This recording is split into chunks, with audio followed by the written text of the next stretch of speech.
When I was on my first placement as a student teacher, I encountered a new type of student.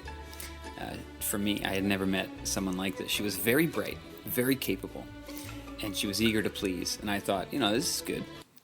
I would say she was too eager to please, because she would rush through her work, and it would be filled with scribbles and simple mistakes. And she would run up to the teacher, and I'd give some suggestions to improve, and she'd run back to her desk and run right back up. She was so motivated to be first in line to get that praise from the teacher that she did not care what her work looked like.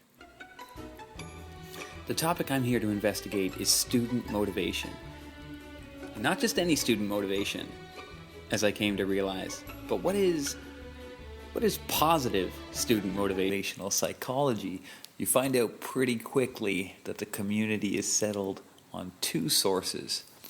Martin Covington, in his article, Intrinsic versus Extrinsic Motivation in Schools, A Reconciliation, puts it very well. Over the past 50 years, two quite different kinds of reasons have emerged in the thinking of psychologists: intrinsic and extrinsic reasons. Individuals are said to be driven to act for extrinsic reasons when they anticipate some kind of tangible payoff, such as good grades, recognition, or gold stars.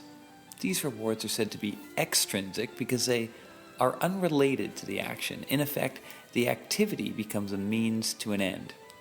By contrast, individuals are said to be intrinsically motivated when they engage in activities for their own sake. In this instance, the rewards reside in the actions themselves. That is, the actions are their own reinforcement. Let's move from the theoretical to a concrete example.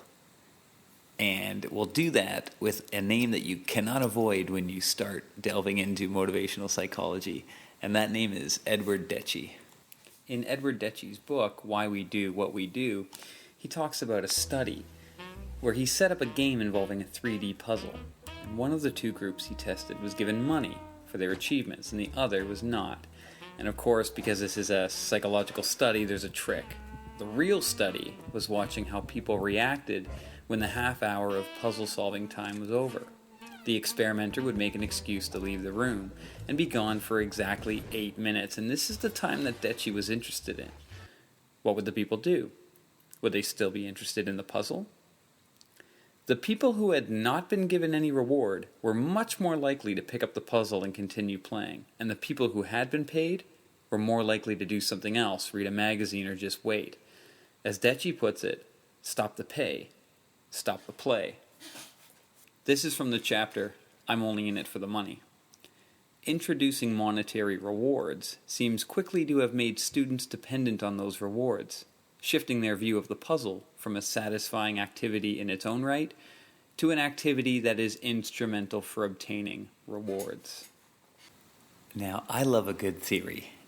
I'm a real sucker for a well-worded abstract concept, and I was enjoying my exploration of motivational psychology in the classroom through the literature. And I did find that some of it was offering practical advice for the classroom.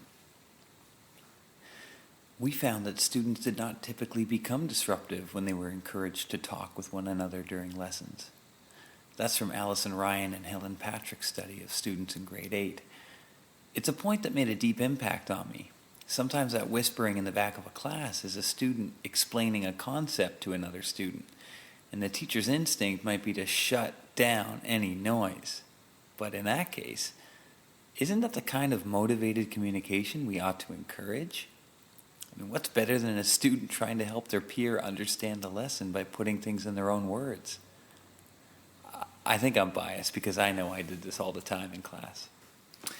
After all of my reading, I felt I had a good handle on the type of motivated student that I was going to try to create in the classroom.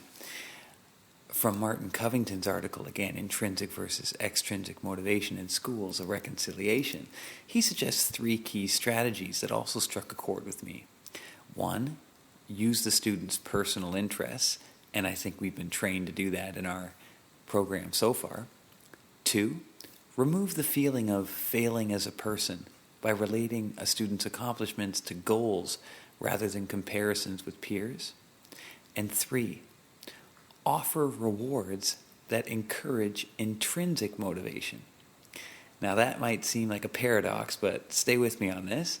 For instance, let students share their work and explain themselves, creating opportunities to show how deeply they cared. So the reward is to express their intrinsic motivation. And then my interview started. Unfortunately, people are a little more complicated than books, and all of my conclusions were thrown up in the air. I mean, there were some things that held true. Well, here's a parent talk about her approach to helping her child read. Well, I guess one thing that I'm trying to be really, really careful about is, I guess, giving them praise right where they're at, making them feel like they are accomplishing something every time we do a lesson, that they've done really great, and that they, are praised for their hard work or whatever little thing they've accomplished. And even if Egan writes all his letters backwards from 10 to 1, flipped around the wrong way, and in block letters, like, it's still great because he's learning to write all his letters and or numbers. And I still tell him he does a great job. And with that mix of helping him learn the right way to do it, just a respect of where they're at. I like the way she put that, and it's one of the conclusions that I felt I had reached. Stay positive and focus on the successes. I hated school. No motivation, no connection to real life. I want him to realize that even though he hates sitting down for 10 minutes to do his, flashcards for reading time and doing his sight words, it helps him for me to, remind him, those books that we read together, you will be able to read them by yourself if we get these down. That's the goal we're working towards. And reading and writing, all the little steps in between, that's his goal, is he'll be able to pick out his own books and read them. So you connect it, for Egan, you connect it to, this is going to give you more power, more independence, more ability to do what you want to do in the future. How does he react to that? He's excited about that. We see what he's hungry for and what he's excited about. Did you notice in that interview how I was trying to push a connection with independence?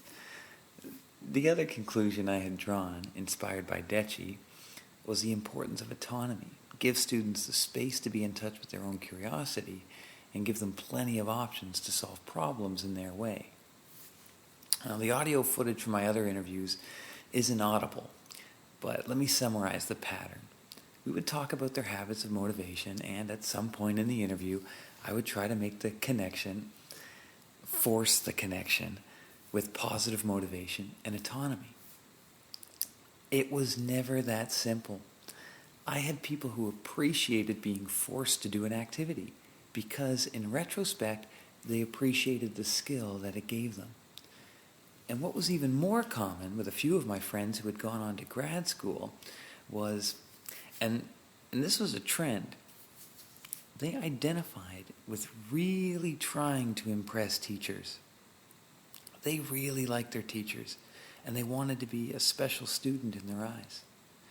It may have caused them a little embarrassment to admit this human desire to be accepted and praised by those we admire. They questioned if it was a healthy motivation, but the fact remains, they're lifelong learners, and the very motivation that I worried about at the beginning of this investigation was part of that. And that's where I'm at now. I recommend Dechi's book, Why We Do What We Do. I think it's a breath of fresh air because he doesn't trap himself into talking about education. He's talking about the bigger picture, about fulfilling lives and self-esteem. And he makes a compelling case to respect our right to autonomy. On the other hand, isn't part of school to force students to experiment with things that they might not be inclined to try? To hell with their motivation, force them to play different games and praise their successes? And I'm going to leave you with this as a reminder that different people are motivated by different things. Okay, dinner time. It's something that they don't want to eat because it has vegetables in it. If we want Fletcher to eat it, we'll talk about how old he is, and we'll say, okay, he's 3, so we'll start with 3 bites, and he'll eat it if Mommy sits next to him and helps him eat it, because he wants to be right by me. So that will be his, will you eat if I help you? Yeah. Okay, I'll help you. Egan. Wait, you could say to him, here is this cookie sitting on the table.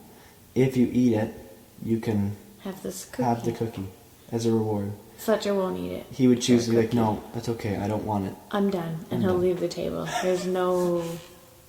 He wouldn't try for that. So for the prize, no, but for the relationship stuff, Yes. for the approval, Yeah. he'll go the extra mile. Yeah. He'll go the extra broccoli. Yes.